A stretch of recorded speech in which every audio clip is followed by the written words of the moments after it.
సమాచారం కోసం 95 న్యూస్ ఇప్పుడు యాప్ లో మీ ముందుకు వచ్చింది. వెంటనే డౌన్లోడ్ చేసుకుని న్యూస్ అప్డేట్ తెలుసుకోండి. ప్రతి క్షణం ప్రజాక్షేమం కోసం. I filed a nomination to the Secunderabad Parliament.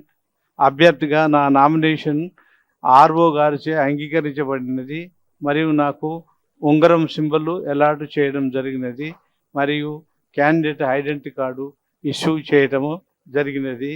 కావున ప్రెస్కు పరిచయం చేస్తున్నా.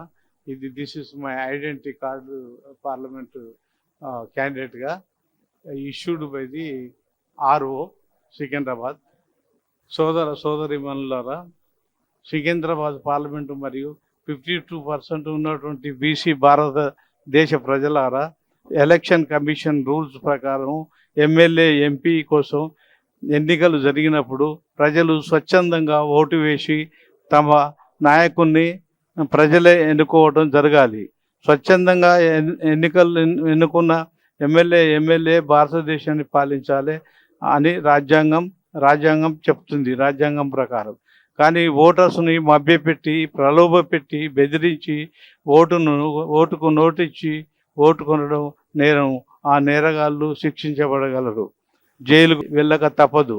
అమ్మిన వారు అనగా డబ్బులు తీసుకొని ఓటు వేసిన వారు కూడా జైలుకు పోక తప్పదు.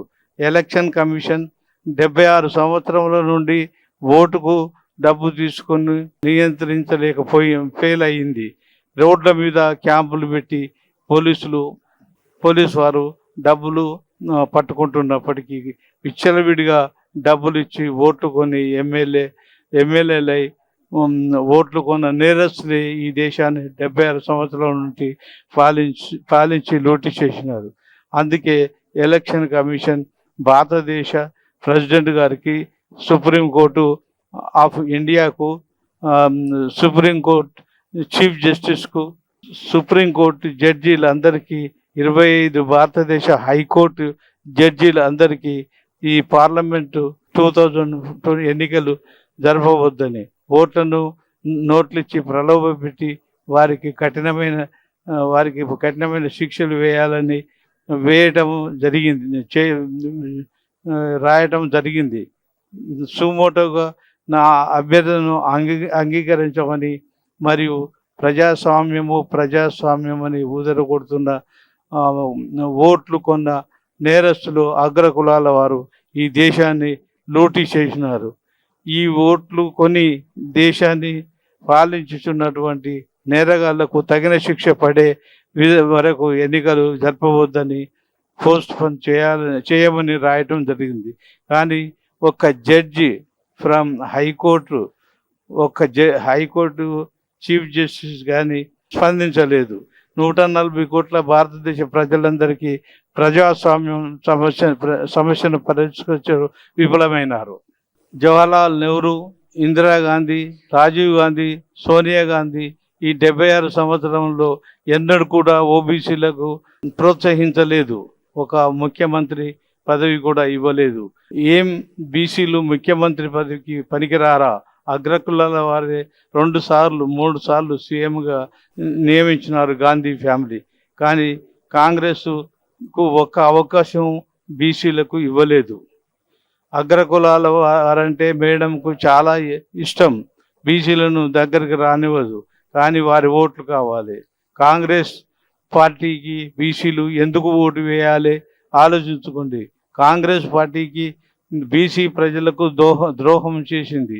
బీసీ ప్రజలు ఒక్క ఓటు కాంగ్రెస్కు వేస్తే బీసీ జాతికి ద్రోహం చేసిన వారు అవుతారు.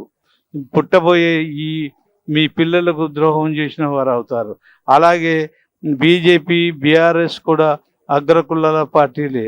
వెలమకుల పార్టీ, కుటుంబ పార్టీ, బీజేపీ మార్వడి పార్టీ దేశంలోని గవర్నమెంట్ ఆస్తులన్నీ అమ్ముకుంటున్నారు. ఏమి అమ్ముకుంటున్నారో ముందు తెలియజేయగలను. కాంగ్రెస్ 14 ఎంపీ సీట్లు గెలుస్తామని ప్రజలకు అబద్ధాలు చెప్పుతున్నారు.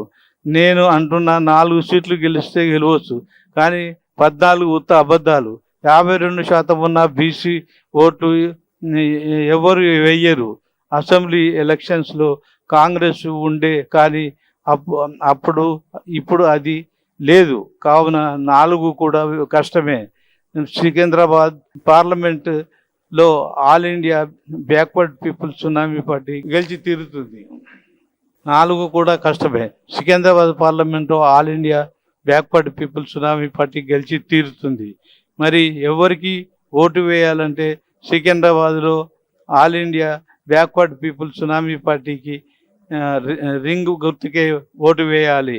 బీసీ అందరూ ఓటు మిగిలిన 542 మంది ఎంపీ సీట్లలో ఇండిపెండెంట్కు అవినీతి పరులు మచ్చలేని national local workers social workers వాళ్ళ గుర్తుకు వేయాలని మమ్మలను సంప్రదిస్తే మేము ఇండిపెండెంట్కు 52% బీసీలు ఓట్లు వేసి గెలిపించుకుంటాము.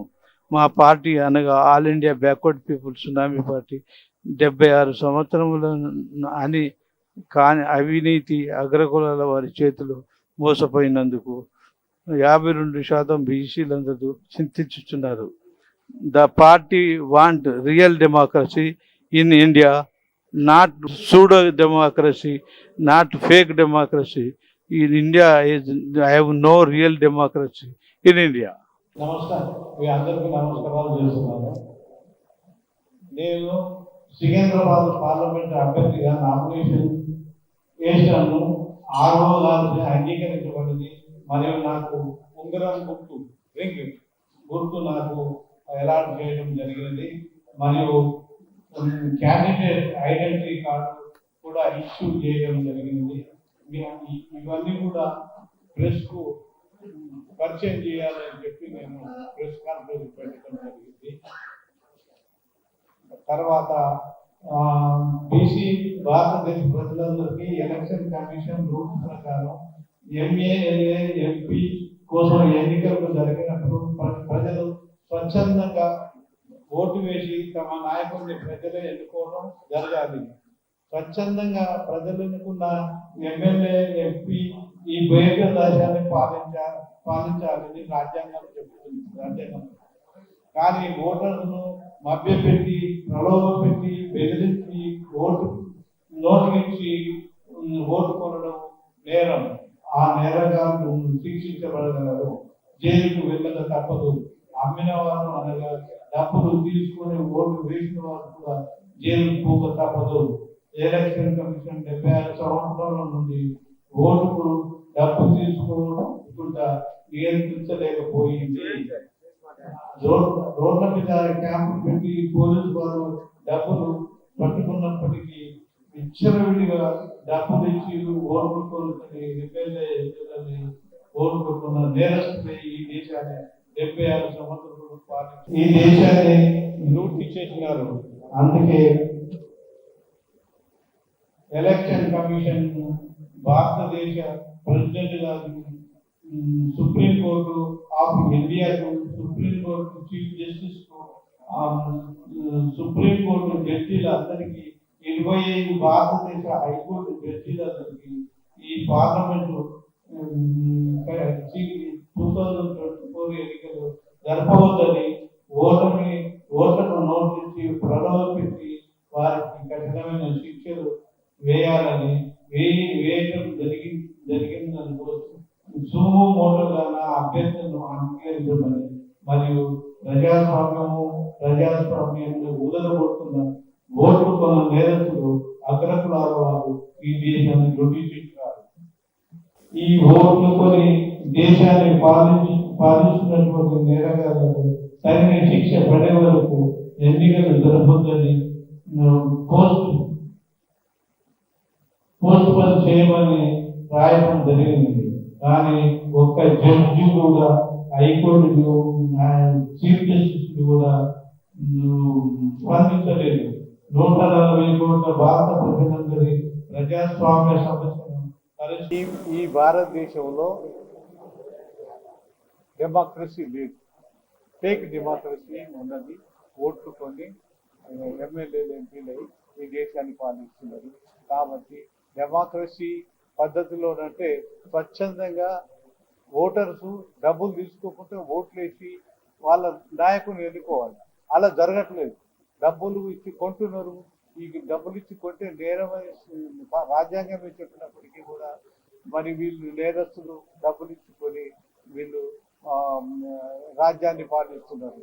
76 సంవత్సరాల నుంచి ఈ దేశాన్ని స్వాతంత్రం లేదు, డెమోక్రసీ లేదు, ఫేక్ డెమోక్రసీ, సూడో డెమోక్రసీ అని నేను చెప్తున్నాను. ఇందిరాగాంధీ, రాజీవ్ గాంధీ, ఈ గాంధీ ఫ్యామిలీ మొత్తం బీసీలకు ఎన్నడూ కూడా ఒక అవకాశం ఇవ్వలేదు.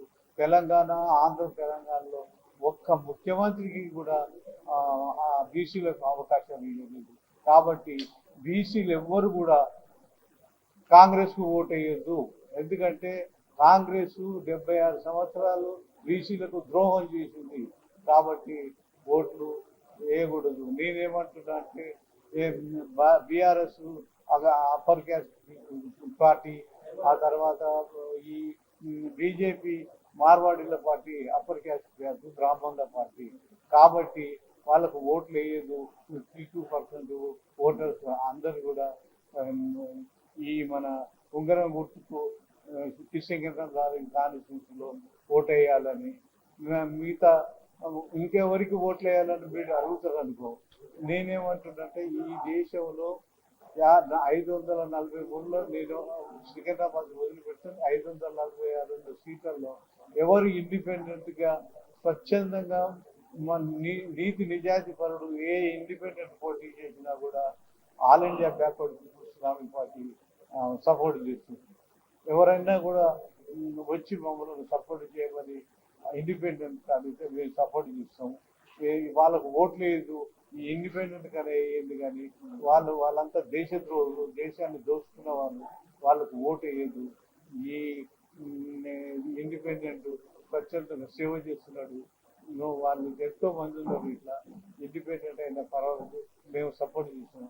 బీసీలందరూ కూడా నా మాట మీద వాళ్ళందరికీ ఓట్లు వేయాలని చెప్పి అప్పీల్ చేస్తున్నాం.